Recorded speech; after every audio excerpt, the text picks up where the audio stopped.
the armoured infantry of the 36th Division rolled quickly through Nabatea and on towards a series of major encounters with the Syrians. By evening that second day, and as the prisoners were brought in, the PLO's Jermak battalion had ceased to operate as an organised military force. As the Israelis pressed north, their aim of pushing hostile forces out of range of their border made confrontation with the Syrian army inevitable. It took the form of a series of armoured battles and one of the biggest dogfights in the history of air warfare as the Israelis advanced into the Bekaa Valley. Syrian infantry emplacements at the southern end of the valley had been reinforced by their 91st Armoured Brigade within a couple of days of the outbreak of fighting. A farming area, its terrain made concealment easy and allowed wide fire cover from surrounding mountain slopes.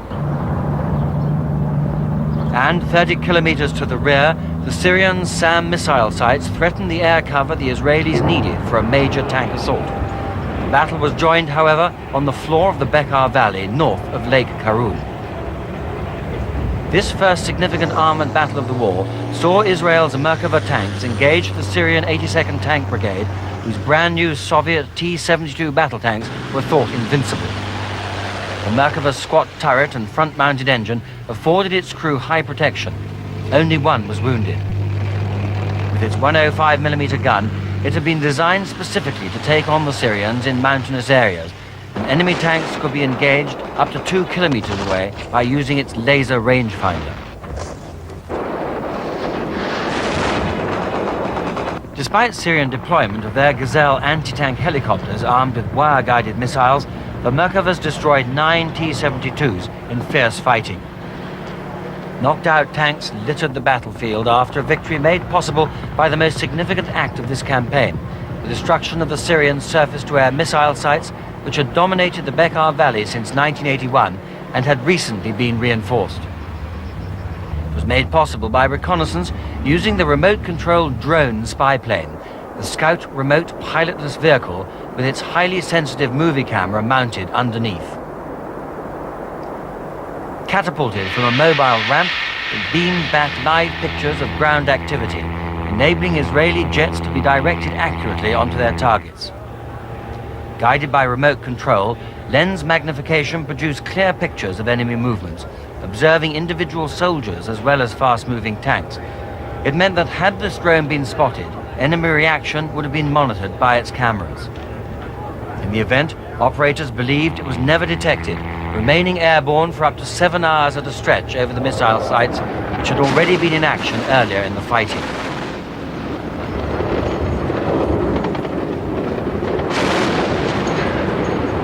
Israeli jets directed onto the sites used smart bombs, which locked onto the missile system's own radar to guarantee hitting them. 17 batteries were destroyed, and the other 2 put out of action without loss. This brought the Syrian Air Force into the fighting, and a major air battle began, involving 100 aircraft from each side in dogfights over 2 days. The Eagle of the Sky, the F-15 Interceptor, spearheaded the Israeli squadrons and quickly proved its superiority.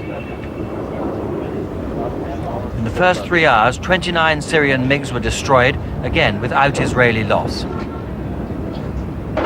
More were lost to their own SAM missiles before the Israelis neutralized them. This pilot, you can just see him in the haze, managed to parachute to safety in the hills. Next day, the Syrians again challenged the Israeli Air Force as it provided cover. They lost another 35 MiGs, bringing their total aircraft losses to 71, and effectively putting the Syrian Air Force out of the war. That enabled the Israelis' Cobra anti-tank helicopters to join battle, tipping the odds further in favor of Israeli armor as it moved forward to face the Syrians' 3rd Armored Division. They would do battle for control of the Beirut-Damascus highway as it passed through the Shuf Mountains. By now, Israeli objectives, as on the coast, had shifted. And while their armor pressed into strategic positions overlooking the potential battlefields, self-propelled guns pounded PLO positions in towns along the highway.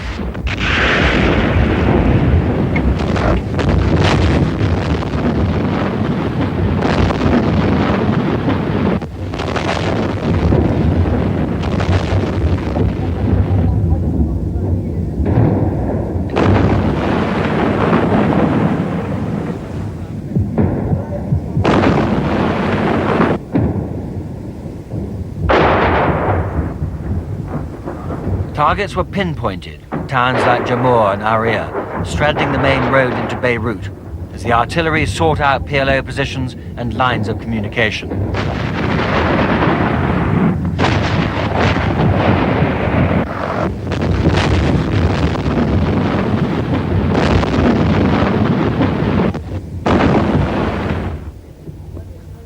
The Syrians had reinforced the remnants of their 3rd Armoured Division, but lost over 50 tanks in a series of battles among the fortified villages, often along the highway itself. Then, once again, the armoured infantry moved up to take over the newly won positions.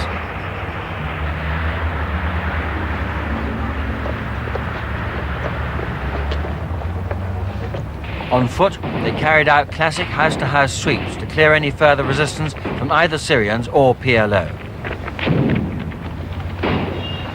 At one point, they took me into private houses in the middle of residential areas, which had been used to store ammunition, complaining bitterly the PLO were using civilians as a shield to hide behind.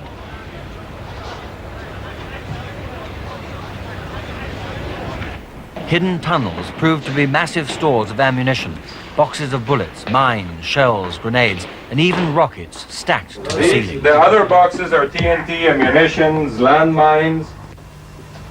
This one is Russian. Yes. And outside, the tanks lined up, leveling their guns on Beirut itself. After agreeing a ceasefire with the Syrians, the Israelis now linked up with their Christian allies to the north, and encirclement of the Lebanese capital was complete.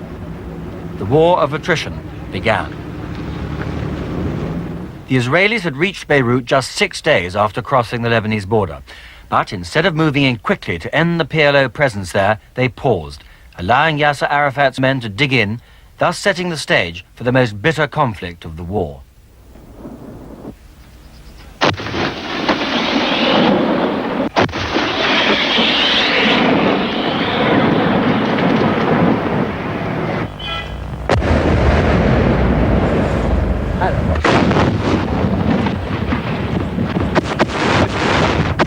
Tracer shells homed in on suspected PLO positions.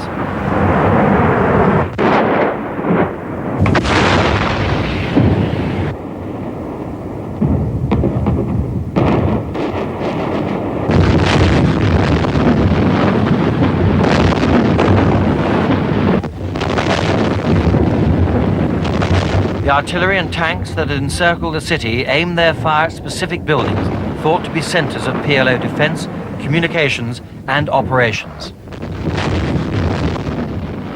The bombardment was relentless and went on by day and by night, and flares used to locate targets previously pinpointed by air reconnaissance or spotters on the ground.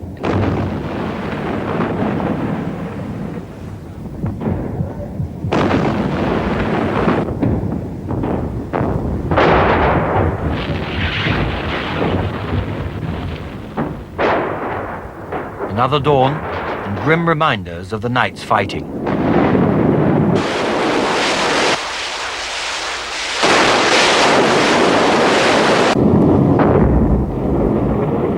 Another ceasefire violation answered, disrupting international moves to bring peace and a PLO evacuation of the city. In a deeply dug, complex system of underground tunnels and basements, the PLO awaited a move by the Israelis to try and take their positions.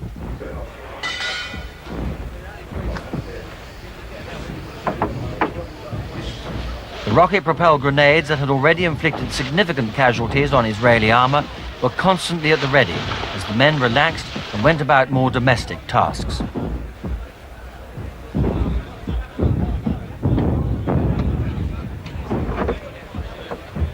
Their exit was far to the rear, through tunnels that took them up to half a mile from the front line. Far from the impact of the big guns, new recruits received sniper training for the street battles that were thought inevitable. Using the Soviet Dragunov, regarded in the West as imprecise, they homed in on a recognized enemy. But success was variable.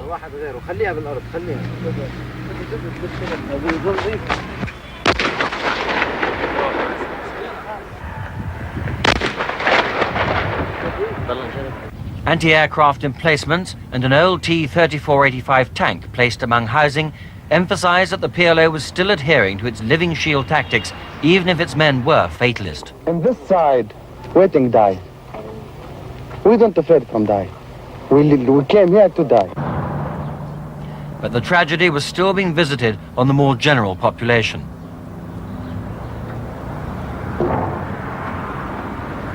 Inevitably, civilians also suffered from the bombardment.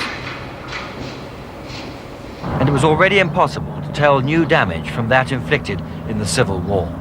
From the corner of another residential area, PLO rockets seeked the artillery that had hounded them. Israeli casualties would top 350 dead and 2,200 wounded. As the anti-aircraft cannon replied, almost always ineffectually.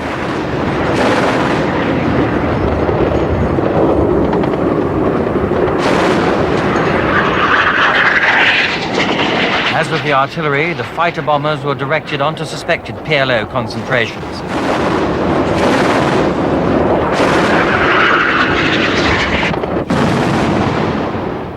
But this was an innocent rope factory. The PLO also hit back with SAM-7 missiles, this one arcing back just too late for its target. But watch the ground tremble here, a direct hit on a huge underground arms dump.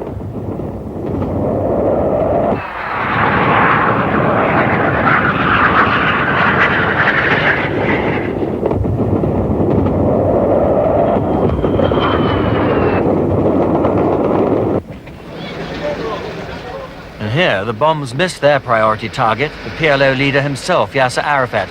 This headquarter building was hit just an hour after he left it, but the backbone of his communications was broken. Somehow, the innocent carried on. For a month, the attrition continued. Then the Israelis mounted a pincer attack on the airport to isolate PLO enclaves around it. Armored infantry took advantage of the fast surface to avoid presenting sitting targets to snipers in tall buildings beyond, while in the suburbs, heavier armor tightened the net on the PLO resistance.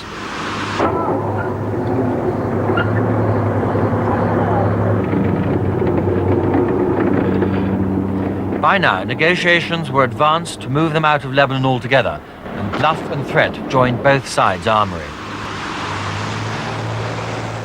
An Italian Bersaglieri battalion was amongst the small multinational force which supervised the final withdrawal of the PLO fighters to other Arab countries, Tunis, Yemen, Syria.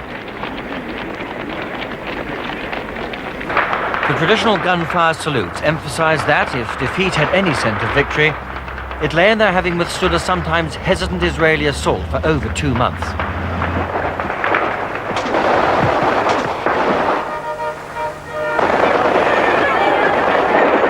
The hero's send-off for Yasser Arafat underlined it. His men had held out far longer than the 6 days impressed upon them by their Syrian allies. They too had to withdraw forces, 2,700 men of their 85th Brigade, heading back down the Damascus highway. And then more gunfire salutes as Fatah battalions followed. But the war with no beginning would prove to be a war with no end.